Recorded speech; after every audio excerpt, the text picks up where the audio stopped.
without taking this first critical step in your curly hair journey, you are just setting yourself up for failure.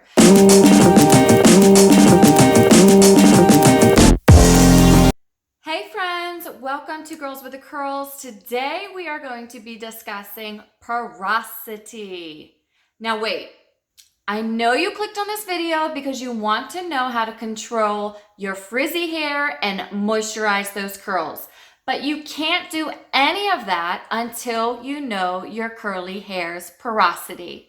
Now, in the beginning of my children's curly hair journey, porosity was a huge word that I wanted to know nothing about. I was already having to learn something new, which is curly hair, and you can see that I didn't know what I was doing because I have straight hair. So in order to get curly hair jump-started and learn stuff quickly, I just went straight to the products and straight to application. But little did I know, I was making this process so much more difficult than it actually is because I didn't pump the brakes and learn my child's porosity. Porosity is what you need to know to be able to start your curly hair journey. So what exactly is this term porosity? Well, porosity is how well your hair retains and absorbs moisture. Now, different porosity levels mean different things. There's low, normal, or high porosity. When you determine your hair's porosity, you will then know what products to apply and how to apply them without taking this first critical step in your curly hair journey. You are just setting yourself up for failure. So if you want to see major success and major results in your curly hair journey, so let's break down what exactly porosity is. When you're examining a hair follicle, you are looking at the different layers, and the outside layer of that hair follicle is the cuticle. Now, the cuticle determines how well your hair absorbs moisture. There are different levels, which are low, normal, and high. If your hair cuticle is determined to be low porosity, that means the cuticles on the outermost layer of the hair are essentially closed. Think of it like a door that's open and closed. If the cuticle is closed, it's not letting in any type of moisture. Now, on the flip side, if you have high porosity hair, those doors to the cuticle are wide open and they let in all of the moisture. Water, conditioner, product, anything that's moisturizing, it's gonna let it in. Now for those normal curly girls out there, we are not gonna get too in-depth about your hair texture because it's actually pretty easy to manage. But I do wanna dive into some tips for those low porosity hair girls and those high porosity hair girls, because taking these steps is going to make all the difference in your curly hair journey. Now, if you don't believe me, just give me a chance, watch this video and see what kind of impact it makes on your curly hair journey. You won't be disappointed. So why do I need to know my hair's porosity? Well, by knowing if your hair retains, absorbs, deflects moisture, you will be better in deciding which products work for your hair type. Now, I love this question that I often see on Facebook pages and asked all over the internet. I'm sorry, did I say love? I can't stand this question that I see all over the internet, and what's even worse are the responses that I see to this question. Now, one of the most frequently asked questions that people ask when it comes to moisture and frizz for curly hair is, how do I get rid of frizz and how do I retain moisture? And then when I go to these beautiful, helpful people that are commenting on their question, I see, well, apply this product worked for me, make sure you do this first, make sure you're doing this, now don't do this. Wait, that's what helped you in your curly hair journey. This has nothing to do with the person asking the question. The person asking the question needs to know their porosity, and you cannot answer their question without knowing their porosity. Porosity is the first thing you should be asking someone when they ask what products will work best for my hair.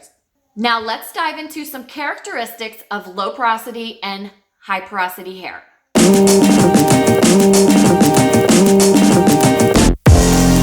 Low porosity hair is a hair type that deflects moisture. It doesn't want to take in that moisture, and it takes a really long time to dry.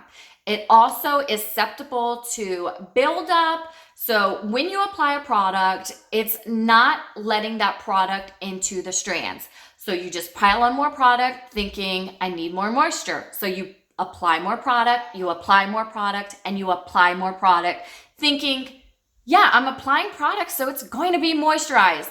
Well, guess what? In a few minutes, I'm going to go into exactly what you need to do to get that moisture into your low porosity hair. Stop piling it on and just stay tuned to see what you need to do. Another characteristic for low porosity hair is if you see that water tends to bead up on the hair, that means, again, the hair cuticles are shut and they are not accepting that moisture into the hair. Low porosity is also sensitive to protein, which is an ingredient you can find in many hair products. So you don't want to pile on too much protein if you have low porosity hair. You also want to stay away from heavy products if you have low porosity hair. These products are just going to cause extra buildup. You want to use light leave-in sprays or lighter conditioners that will help with your low porosity hair type. Now let's jump into the characteristics of high porosity hair. If you have high porosity hair, that means your cuticle is actually open. So the outermost layer of your hair strand is open and ready to absorb all types of moisture, which is great. That's what we need with curly hair. However, if you have high porosity hair, those hair cuticles are also letting out all the moisture. So it's bringing in all the moisture, but it's also letting out all the moisture. So you need to stay tuned for these tips that's going to tell you exactly what you need to do to care for high porosity hair. Now, another characteristic of high porosity hair is if your curly hair dries fast. Now, if it dries fast, that means, again, all of that moisture is leaving the hair strands. And because your hair is not fully moisturized all the time, you are more susceptible to frizz, damage, split ends, any problems that you can find with dry hair, you're going to have. Now, a lot of people are born with the type of porosity that they have. However, it's not necessarily that you have the same hair porosity your entire life. And even if you take these tests today, depending on what strand of hair you are testing, you may yield different results. So let's jump into the test, and then I'll tell you exactly what you need to do to find out for sure what your hair porosity is.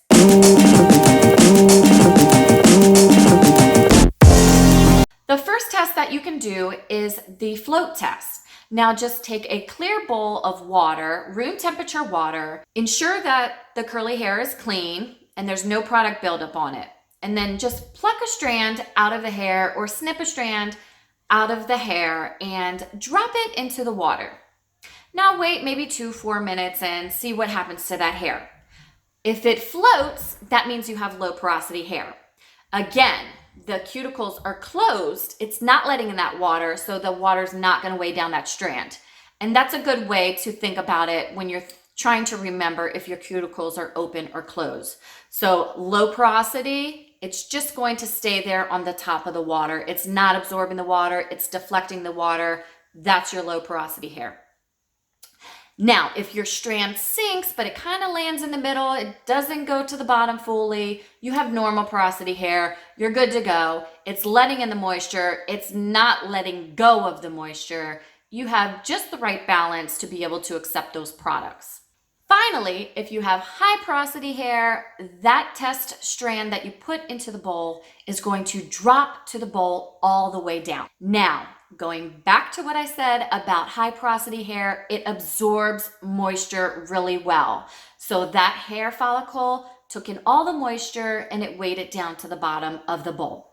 Now, the second test that you can do is to grab a strand of hair and just go up and down it with your finger. Now, you only want to have one strand, so make sure you grab one strand and move your fingers up and down. What does it feel like? If it's smooth, you have low porosity hair. Again, because those cuticles are closed. You don't feel them, it's smooth, there's no bumps, low porosity. Now, if you feel a lot of bumps and a lot of different ridges when you're going up and down the strand, more than likely you have high porosity hair and you're feeling those actual cuticles that are open. Now let me mention a final characteristic of high porosity hair. You may have been born with your high porosity hair, but you also may have gone from a low or normal porosity and your hair became high porosity due to damage. If you're into applying heat to your hair or damaged your hair by chemicals, then unfortunately your hair probably became high porosity over time. So a lot of times high porosity hair is damaged hair. Now, if you are taking steps to get your hair healthy and you are joining us on this curly hair journey, and comment below new curly girl and let us know, because we want to know who in our community is new to the curly girl methods, or are you just kind of figuring out where you are at in this journey. So let us know below in the comments. A final test to test porosity, and this is one of the easiest ways, is to just take a water bottle and spray it onto the hair. Now, if you see that the water is beating up on top of the hair, that's low porosity because it's not absorbing the water. It's not absorbing the moisture. My final method for determining your hair porosity is to go to mymainbio.com, and this is an actual company that will take your strand of hair and determine exactly what porosity your hair has. Now, it does cost money, but I believe it will actually be worth the results that you will receive. So these are scientists that actually take a microscope and they analyze your hair pores. They'll let you know what your hair balance is, the elasticity, they'll measure the width, and they'll measure your overall health to your hair. From that, they'll be able to recommend products, what works best for your hair type, what you should avoid, and it really is going to give you the platform that you need to have a successful curly hair journey. So I haven't done this yet for my kiddos, but I do plan on doing it because it really makes a difference on the curly hair journey. And it's just that one extra step you need to take to not go so many steps ahead and fall back. Get this out the way now and you'll be able to have a more smoother curly hair journey. And let us know in the comments what you determine is your curly hair porosity. Now let's go ahead and dive into some tips for those low porosity girls and those high porosity girls and what you can do to help retain that moisture and reduce that frizz.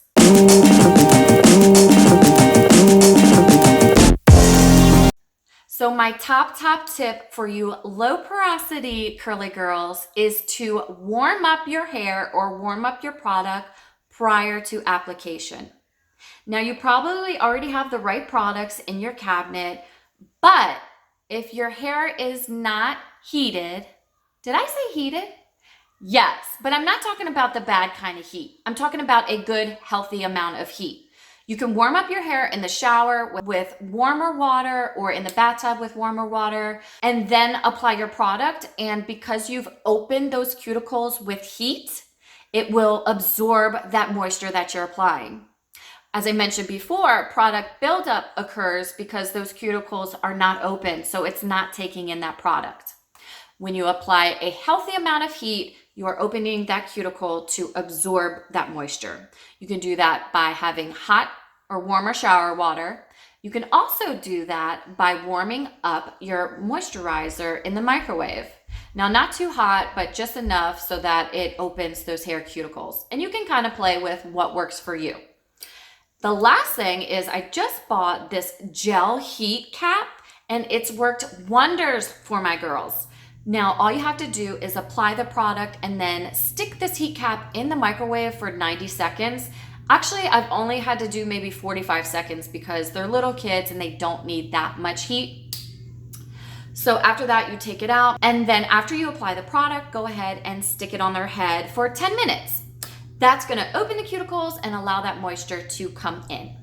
So healthy heat is awesome and amazing for low porosity hair. The other thing I want to mention for you low porosity hair girls is our tip in regards to conditioners. When you do purchase your products, you do not want heavy creams, heavy butters. You want to keep it to light, airy leave-in conditioners or just your lighter products that are not going to weigh down those strands. Again, that will cause product buildup, which is something that can easily happen if you have low porosity hair. Another tip is to use a clarifying shampoo, which will remove all the product buildup and start you with a fresh, clean slate to be able to apply that moisturizer the right way. By using a clarifying shampoo, you are removing all the product that you have worked in over time, and it's going to give you a clean slate to open up those cuticles with the heat and apply your conditioner correctly. My final tip for you low porosity girls is to sleep with a satin or silk bonnet. Now, I know you have the option to use a silk or satin pillowcase, but it just doesn't do enough for those with low porosity hair. And that's because we sleep for 7-8 hours and that moisture is just leaving all of our hair strands while we sleep. Now imagine if you could have just applied everything at night, maybe take 5 minutes to apply your moisturizer and then throw on a satin bonnet. That moisturizer is going to work the entire night. You don't have to do the work, it's doing it for you, but you need to apply that satin bonnet in order to keep that moisture in while you sleep. Now let's go ahead and dive into some tips for you high porosity girls out there. High porosity needs to retain that moisture as well. It lets the moisture in, but it lets the moisture out. So once you add that moisture, you need to find some kind of sealant that's gonna hold that moisturizer in. Now, a lot of people love gels, and you can do that. That would be amazing. And if you don't like the gel cast, just apply that gel because that's gonna keep the frizz down. But after that gel dries, you can break up that gel and it's gonna just make your curls look amazing. They're not gonna be hard and crunchy because you broke that cast after you applied the gel. Another option, if you don't want gel, is you can use aloe vera. Now, aloe vera is found in grocery stores. It's a leaf, it's all natural, and it does amazing wonders to seal in moisture. So after you have applied that moisturizer or that conditioner, add aloe vera on top of that. Now, if you don't want to actually cut the leaf yourself, you can find products that have aloe vera in them. There's many oils and many thicker gels that are made directly from aloe vera. So you can buy those at the store, and then after you apply your product, throw that on top for retaining that moisture in your high porosity hair. Now, I also want to talk about deep conditioners. If you have high porosity hair, you need a deep conditioner. Do not skip this step in your weekly routine. Every week you need to be applying your deep conditioner, and for at least 30 minutes. Allowing that deep conditioner in is going to fill those cuticles that have been open, and it's just going to help seal in and retain that moisture. Throw on a tap and let that moisture really penetrate and hold into those hair strands. Now again, going back to heat, healthy heat is okay. You can go ahead and use a little bit of healthy heat if you have high porosity hair. It's just not needed as much as if you had low porosity hair. My final tip for you high porosity ladies out there, make sure you are using heavier butters and heavier custards. These are going to give you the most moisture, and they're not so easily to leave the strand because they are heavy. Now, if you were just trying to do a leave-in spray, that's not going to really hold because it's so quickly to leave out of your high porosity hair. But when you have a heavier butter or custard, it's going to really stick, especially when you add that gel or aloe vera on top of it. So in this video, we've gone over the characteristics of high, low, and normal porosity hair. We've identified how to figure out what your porosity is, and we have also given you tips on how to manage your high porosity or low porosity hair. Now, I hope you guys have found these helpful. If you have, please give this video a thumbs up and share it with your friends and help them along in their curly hair journey. Now, also, please comment below and let us know which tip you found most helpful in this video. Also, let me know your thoughts about porosity. Was it as hard as you thought? It's not nearly as hard as I thought it would be. Thank you guys so much for watching. Please stay safe, stay inside, save a life. We're going through a really difficult time, and here you go, some tips and things that you can work on without having to run to the store right now and buy extra products. Play around with the porosity, figure out what the porosity is. So please make sure you subscribe and click on that bell so you'll be notified for our next video. We come out with our 2-minute videos on Tuesdays and our more in-depth curly girl videos on Thursday. I hope you guys found this helpful. Thank you for watching. We love you guys. Stay safe, and we'll see you in the next video. Bye-bye.